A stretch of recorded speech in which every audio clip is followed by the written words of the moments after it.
Only 3 of 4 mills and tax renewals passed in Baldwin County on Tuesday. That poses a problem for the school system, and the results also show the county could be facing a serious geographical divide when it comes to supporting schools. News 5's Peter Albrecht has more. How you feel and how you voted on the Baldwin County tax renewals depends heavily on where you live. The top 9 voting precincts casting the most no votes are mostly rural and mostly in the far north part of the county. Stockton, Crossroads, Little River, Vaughn, and Seminole all voted at least 60% no, followed by Perdido, Tensas, Rabun, and White House Fork.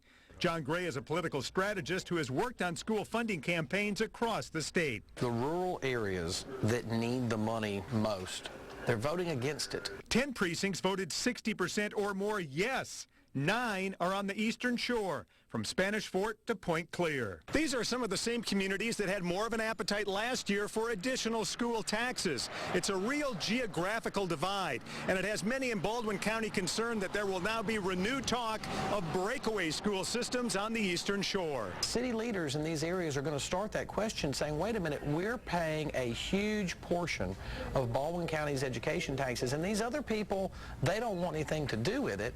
So would we be better off doing our thing? I think anytime a community might have some divisions, those are issues hopefully you want to address. Superintendent Eddie Tyler says he's not overly worried about any potential breakaway efforts. He says he certainly would not oppose any community from creating its own special tax district to fund any additional projects or programs it wants for its specific schools. I think those things are all on the table to discuss. Tyler says his biggest concern now is figuring out when and how to get that one mill tax that wasn't renewed back before the voters, or figure out how the system will get by with $4 million fewer dollars a year.